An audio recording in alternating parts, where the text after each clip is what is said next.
Elena, Lena y Malena, una familia de mujeres cubanas talentosas. Hoy estamos en la casa de Lena, que nos ha recibido aquí. Muchas gracias, Lena, por recibirnos. A ti, por estar aquí conmigo, engalanando nuestra casa.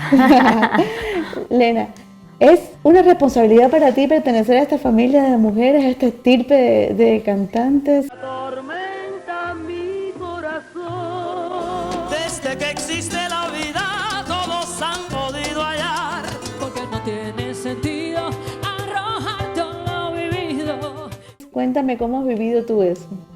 Sí, sí que lo es.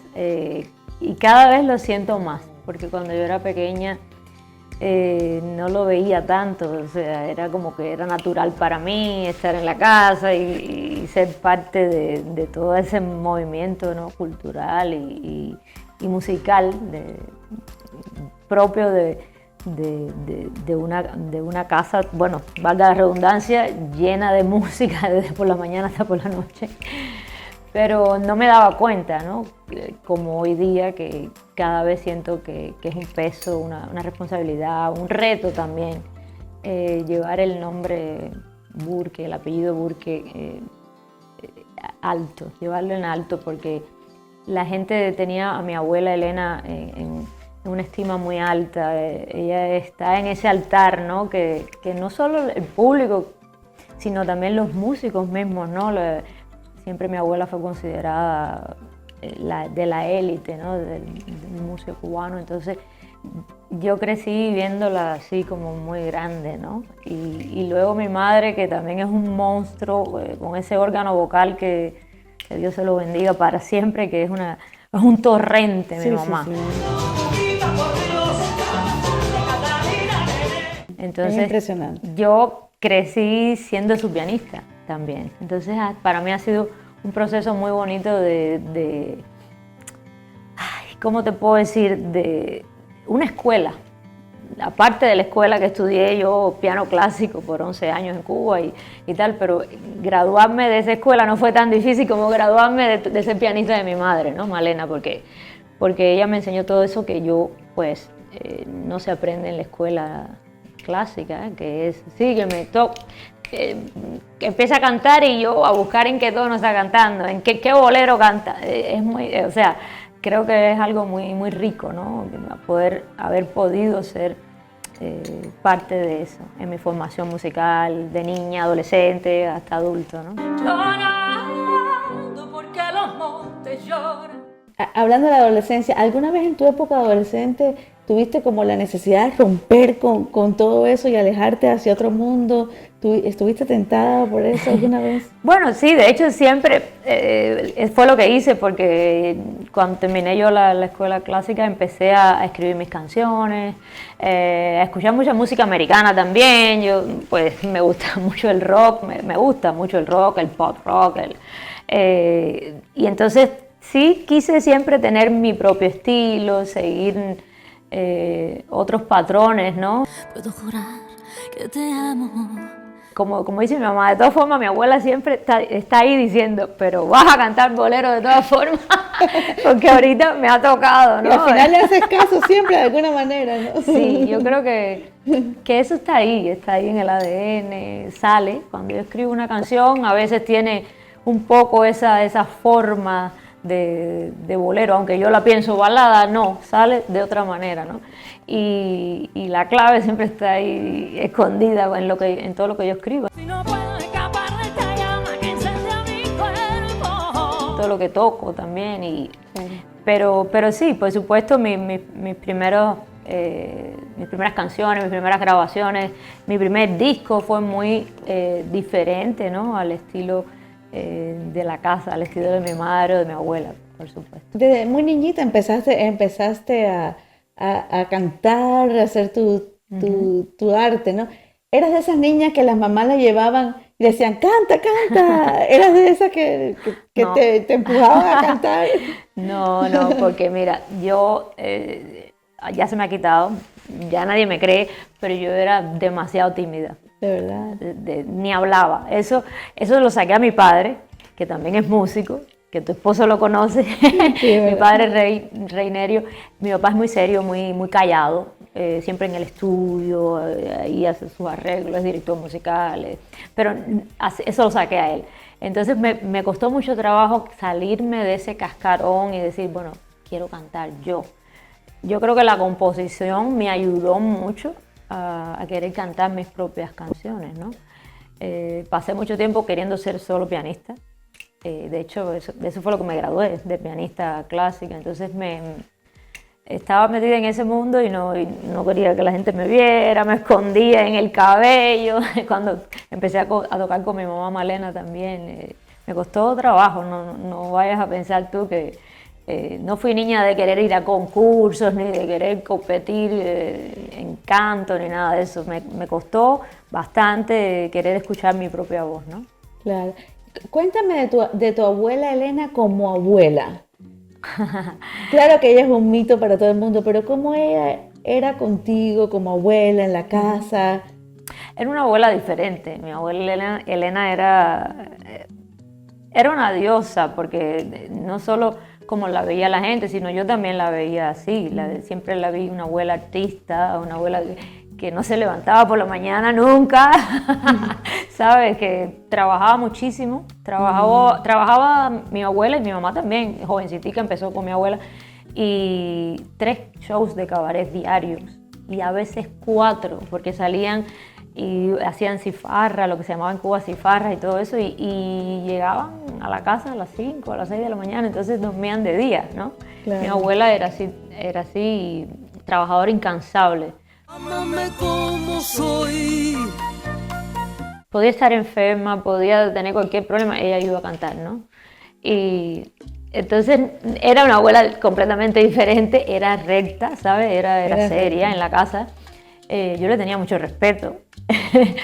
Sí. Te llevaba al parque, hacía ese tipo de cosas que hacían las abuelas. Eso no.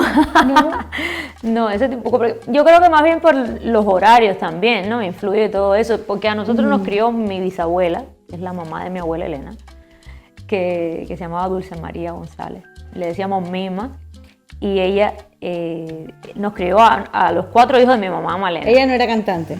No, ella no era cantante, pero cantaba muy bonito. Muy fíjate, bonito. Ella era ama de casa, lavaba, cocía. Era la que hacía el arroz con gris, esas cosas. Todo. Los dulces caseros, que si el boniatillo, que si dulce de leche. Un poco era la que hacía la función de la abuela, ¿no? Exacto. La típica mi abuela, que es la abuela de mi mamá, entonces crió a mi mamá también, junto con mi tía abuela, que está viva todavía, que es la única hermana de mi abuela Elena que está viva, Tita. Y ellas dos un poco se encargaron de todos nosotros, ¿no? De mi mamá y de los hijos de mi mamá. Sí. ¿Qué significó en tu carrera Alejandro Sanz? Alejandro Sanz es ese ídolo que luego se hizo amigo, que fue la persona que me descubrió en un estudio de grabación aquí, grabando en Criteria, en un estudio en North Miami Beach. Yo hacía coros para diferentes artistas en grabaciones. Me dediqué a eso por 8 años, a la par de tocar en clubs aquí como músico, ¿no? Y entonces en el 2003 yo grabo el disco No es lo mismo, que el productor es cubano, se llama Lulo Pérez, tremendo músico también. Y querían una voz más cubana, con así la sonoridad, y me llamaron para ese disco. Entonces ahí le conocí, y entonces trabajando ahí en el estudio como una semana, él me dijo, ¿qué más haces tú aparte de coro? Y yo, bueno, yo soy pianista, escribo mis canciones, y me dijo, muéstrame algo. Y entonces ahí mismo en ese estudio toqué Tu Corazón, esa canción que luego se convirtió en el dúo con él. Y él me dijo, pero eso no lo has grabado, eso tienes que grabarlo, lo tienes que escuchar la gente. Y bueno, pues me dio la patadita de la suerte, ¿no? Porque creo que se me abrieron muchas puertas gracias a que puso su mano y a la confianza que tuvo en mí, ¿no? Como músico, como artista. Y ahí empezó Elena de solista.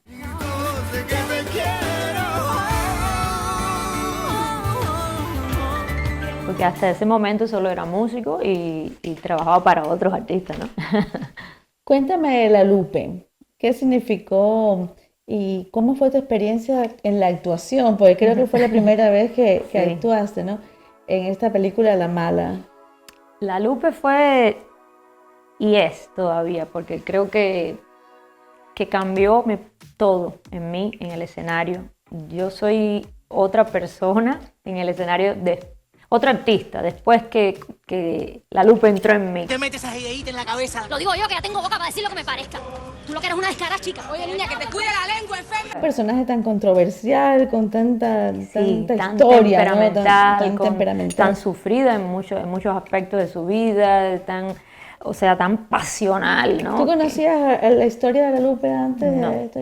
No, la Lupe estaba prohibida en Cuba. Estaba prohibida y Entonces, era una persona desconocida completamente. Exacto.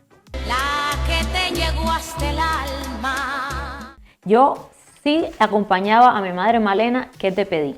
Porque mi mamá siempre desde que llegó aquí cantaba esa canción. Mira. Entonces yo la acompañaba al piano. Pero Pero no sabía la historia detrás de, de esta personalidad. No la sabía. De hecho, me metía lleno a buscar todas sus cosas, estudié quién era ella, me enamoré de su historia, o sea, de todo lo que vivió, de cómo fue una de las primeras que llegó aquí a Nueva York y triunfó y es un ícono de nuestra música, de cómo es posible que no hayamos conocido de ella en nuestro propio país, ¿no? Sabes cuánto yo te quiero. Tuvo como grandes picos, ¿no? Picos Sí. de éxito y también de fracaso, ¿no? Bueno, no de fracaso, sino como que fue tan alto que luego pues fue bajando, ¿no? Su popularidad y hasta su muerte, ¿no?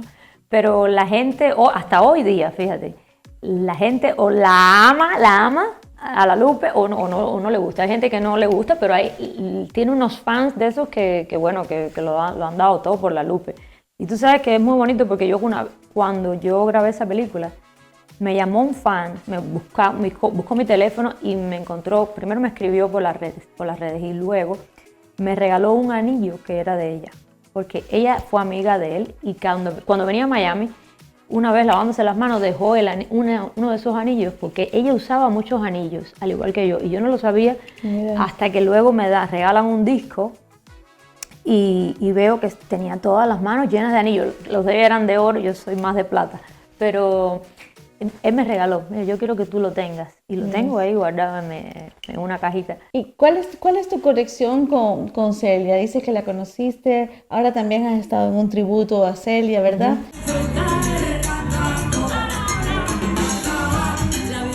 ¿Qué conexión tienes con ella? Bueno, tú sabes que yo la conocí aquí cuando nosotros llegamos, cuando ella fue a ver a mi madre, Malena, varias veces, y me di cuenta a Homer Pardillo, que es su manager, era su manager y es su albacea, que ella no era de ir mucho a muchos shows ni nada, y que fue varias veces a ver a mi mamá por la conexión que ella tenía tan grande con mi abuela, ¿no? Porque estuvieron juntas en las Mulatas del Fuego cuando eran muy jovencitas.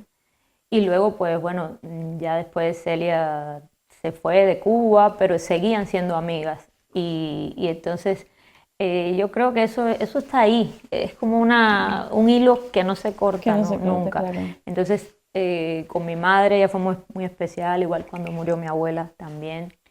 Ellos, Pedro y Celia, donaron en la liga a nombre de mi abuela cuando mi abuela falleció. Cosas muy bonitas que nos unen. Te lo estoy hablando y me erizo ahora mismo, fíjate. Y entonces, pues, yo no tengo ni una foto con ella, fíjate, porque esas cosas que eran otros momentos que uno no le pedía tantas fotos a la gente. Yo era muy, muy penosa y me daba mucha pena eso. Pero hay una conexión, y este grupo venezolano que se llama Free Cover Venezuela me llama a mí para hacer ese homenaje, que me gustó mucho porque yo hasta ese momento nunca había interpretado su música, no me había metido en esos zapatos porque son unos zapatos muy grandes y considero que Celia es única, ¿no? Que es irrepetible. Pero dije, me lancé, vamos a hacerlo. Esta negrita tiene tumbao. Es algo que yo no soy salsera, pero llevo la clave dentro, ¿no? Claro. Y me gusta cuando me meto a hacer un género, tratar de defenderlo lo mejor posible, ¿no?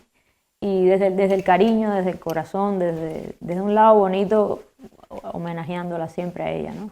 Y te conecta muy bonito eso con el público cubano también, ¿no? Me Sí, imagino. y no solo cubanos, sino también de toda Latinoamérica, porque yo creo que Celia es adorada en toda Latinoamérica también. Por supuesto, para nosotros es lo más grande.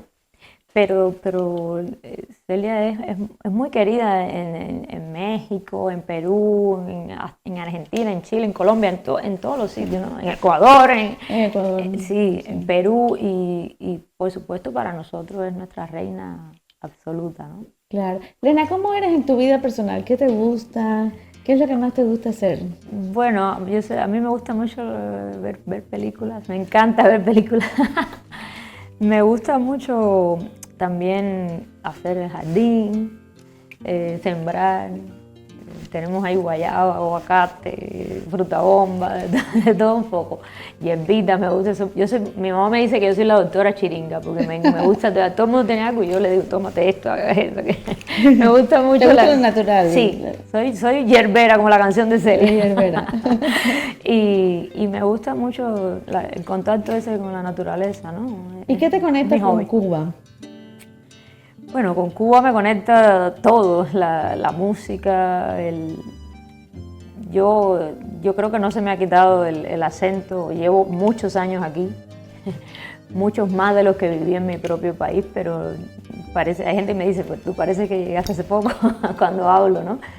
Pero me conecta ese sentimiento, esa melancolía, ¿no? Que siempre tiene mi música, aunque esté cantando algo algo feliz, siempre hay una melancolía, ¿no? Esa nostalgia que no se va, porque vivimos aquí, pero como estamos prestados, ¿no? Y estoy muy agradecida de este país, pero uno siente que a veces te falta también un pedacito de aquello, ¿no? De lo tuyo. Entonces, yo creo que, como dicen por ahí, Cuba nunca se va de uno, ¿no? Sufro la inmensa pena de tu extravío. Cada vez hay que celebrar más de donde uno viene, ¿no? Regresa más a la raíz sí. esta de...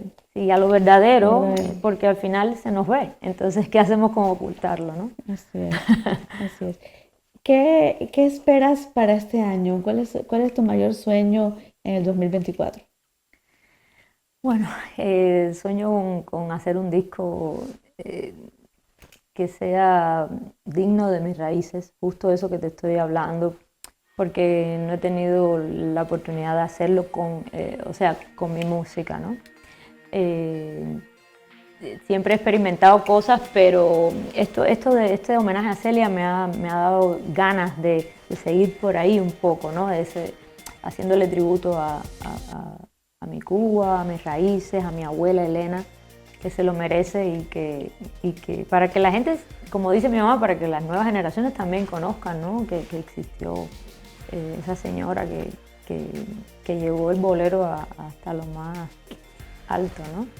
Y yo creo que debo hacer eso, tengo que grabar también algún bolerillo por ahí.